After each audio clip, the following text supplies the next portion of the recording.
Labis ang pasasalamat ng actress na si Dina Bonnevie sa lahat ng nakikiramay at dalamhati sa pagluluksa ng pamilya sa pagpanaw ng kanyang mister na si Ginoong D.V. Savillano.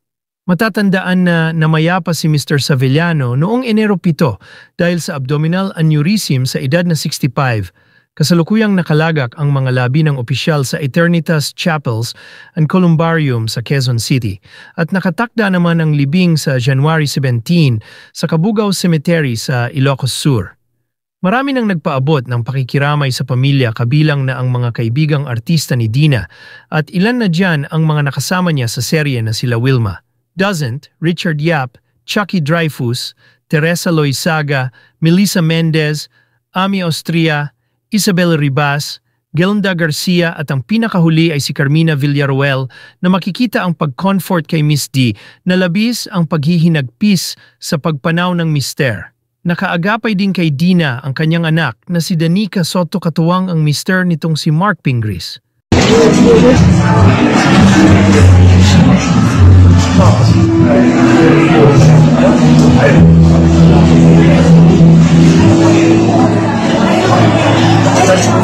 He was able to do a lot of good things as a vice mayor, as a congressman, as a vice governor, and now as the undersecretary of the Department of Agriculture. More than that, he had an advocacy for the artisans of the Ilocos region, all the weavers, all the hat makers, everything, all the industries in Ilocos. He promoted to the point of even opening a restaurant that only served Ilocano food. Because he was so proud of Ilocos Sur. Not only that, he even made projects to promote the tourism so that people would love to see what Ilocos had to offer. More than anything, D.V. was a good friend. Even in our village, all his smoking buddies, all the legislations he has passed, the people he has helped, the people and the hearts that he has reached, he has touched. We thank you for recognizing his service as a public servant. We thank you for acknowledging his abilities and his leadership. We thank you so much for this recognition, and we thank you, Congressman Lani Revilla. Thank you very much. Thank you po sa inyong lahat, and most especially to the congressmen of the Northern Bloc, as you said, mostly sa kanila lang galing. Kanina lang po sila nandito, but it was freshly printed. Nakaka-touch naman po. Maraming salamat. That he was able to do a lot of good things as a vice mayor, as a congressman, as a vice governor, and now as the undersecretary of the Department of Agriculture.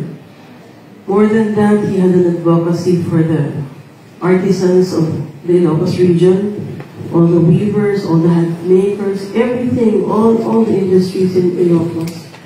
He promoted to the point of even opening a restaurant that only served Ilocano food. Because he was so proud of Ilocos Sur. Not only that, he even made projects to promote the tourism so that people would love to see what Ilocos had to offer. More than anything, D.V. was a good friend. Even in our village, all his smoking buddies missed him so much. They were shocked by si Sir D.V. a long time ago kasi lagi kami nagpa-fashion sa Ilocos for Abel Iloco na parang. So mabait siya, lagi niya akong binibili ng mga chichacorn. Tapos lagi kong pinapadoble sa kanya kasi mahirap nga ako. Tapos pagpasok ko dito, sabi ko sa anak ko, "Nak, no? Kaya pala ka namamatay yung mga mayayaman. Ang gaganda ng mga bulaklak.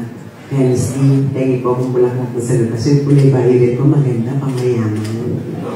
Parang maganda pong mailagay muna sa table namin. Ano po? And again, kagaya po na sinabi ng lahat, napakabait po ni Sir. Kahit nung last Christmas, ang last birthday ni Miss D, aliw na aliw siya sa akin. Kaya sinabi niya po sa akin, Miss D, na bibigyan daw po niya ako ng room doon po sa bahay niya sa Ilocos. So, ganyan po kapag sa Sir Dino. Wala kang choice, tabi tayo, girl. Okay. Maraming salamat po. Of course, Miss D, time heals, sabi nga nila, alam ko yung mag-feel niya na loss. Po namin on North Luzon, alam po yan ni Benedict, nung si DSDB po ang naging chairperson po, doon po naging more active po yung committee na weekly po kami nagmi-meeting, and then it was carried over na po hanggang ngayon. That's why yung North Luzon po palagi pong busy because inumpisahan po ni DSDB na maging active. So, yan po yung legacy na naiwan sa amin ni DSDB. That's why very precious po siya sa amin sa North Luzon. So, thank you po, ma'am. On this mountain, he will destroy the veil that veils all peoples. The web that is woven over all nations, he will destroy the dead forever. The Lord God will wipe away the tears from all faces. The reproach of his people, he will remove from the whole world.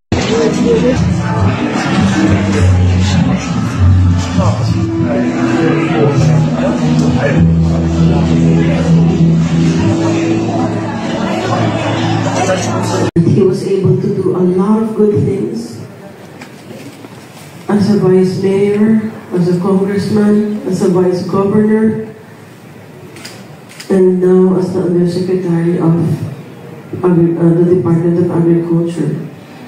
More than that, he had an advocacy for the artisans of the Ilocos region, all the weavers, all the hat makers, everything, all the industries in Ilocos. He promoted to the point of even opening a restaurant that only served Ilocano food. Because he was so proud of Ilocosur.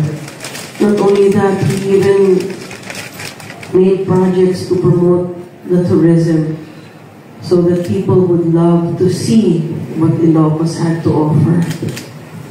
More than anything, DB was a good friend. Even in our village, all his working bodies, all the legislations he has passed, the people he has helped, the people and the hearts that he has reached, he has touched. We thank you for recognizing his service as a public servant. We thank you for acknowledging his abilities and his leadership. We thank you so much for this recognition, and we thank you, Congressman Lani Revilla. Thank you very much. Thank you po sa inyong lahat, and most especially to the congressmen of the Northern Bloc, as you said, mostly sa kanila nang galing. Kanina lang po sila nandito, but it was freshly printed. Nakaka-touch naman po. Maraming salamat.